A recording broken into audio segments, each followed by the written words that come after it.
Playing the game of power in the Roman Empire was a deadly serious business. It was a world of backstabbing, brutal ambition, and alliances that could shift in a heartbeat.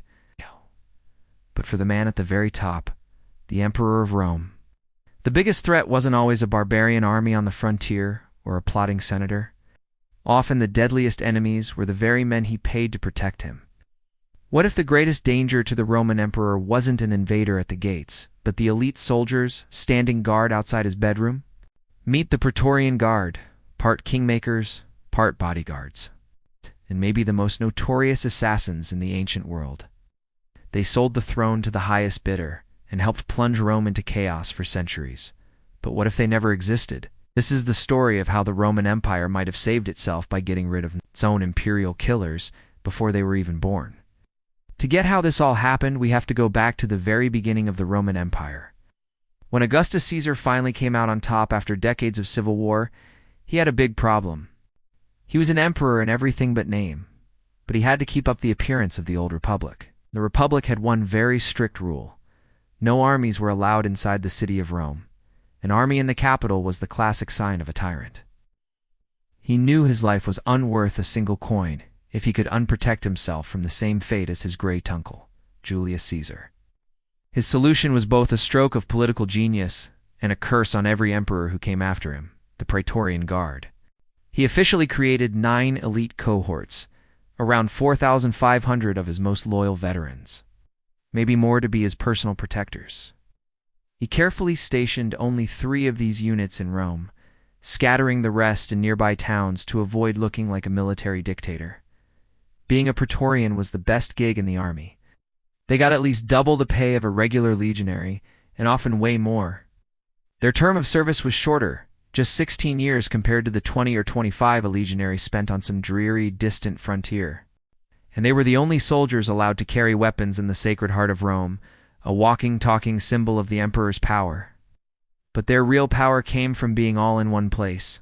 Augustus's successor Tiberius brought all the cohorts together into one massive fortress in Rome, the Castra Praetoria.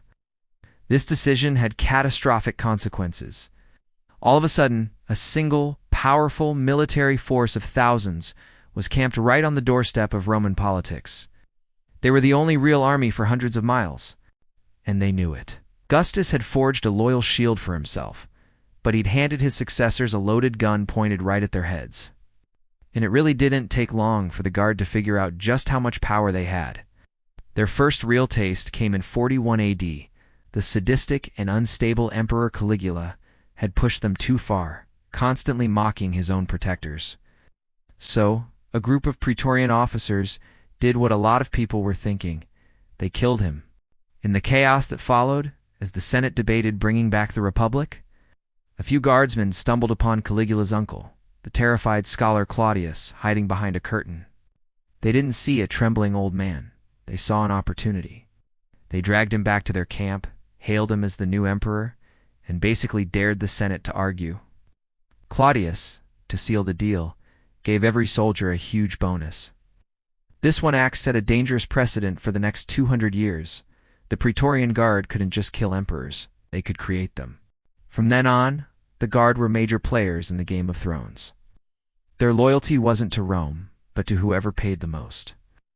During the chaotic year of the 4 emperors in 69 AD, they murdered Emperor Galba just because he refused to pay them the bonus they felt they were owed. They then declared a new emperor, Otho, and kicked off a devastating civil war.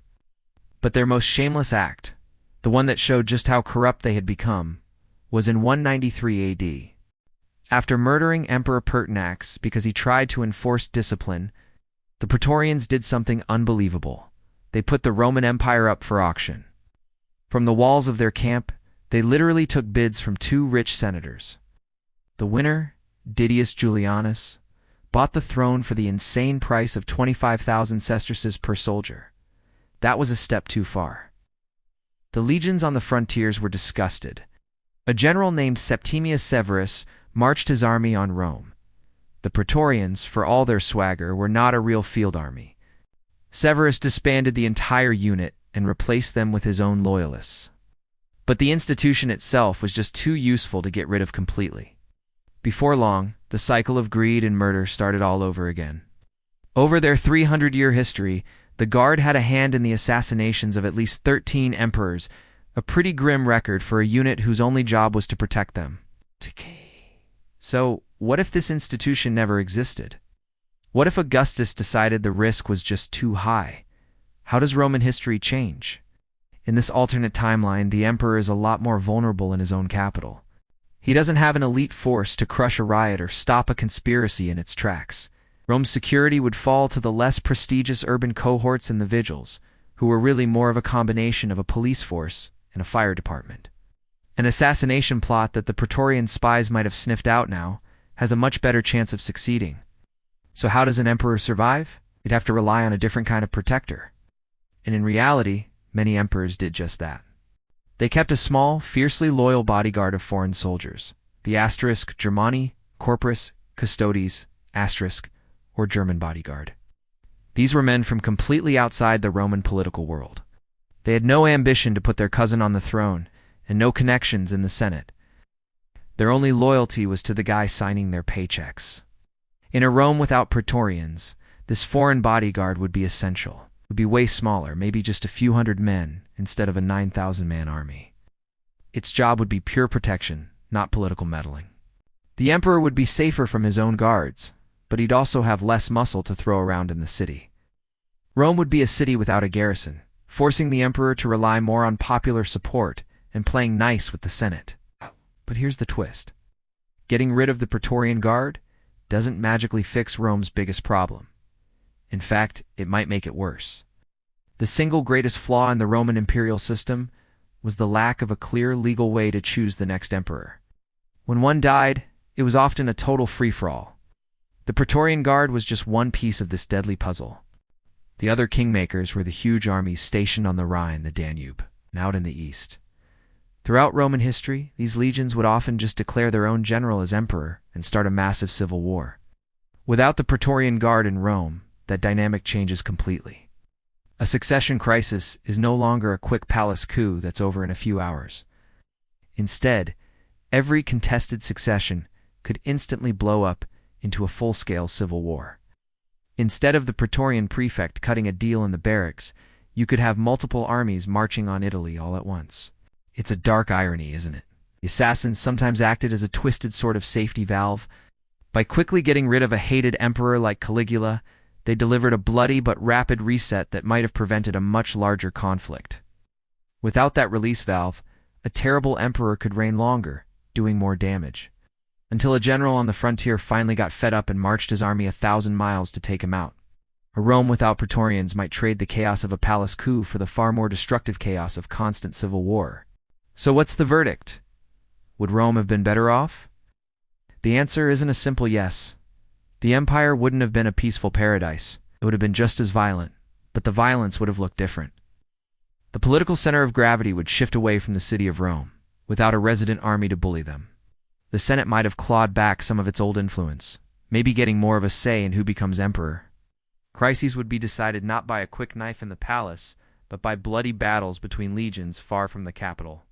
The disease of political instability would still be there, but the symptoms would change.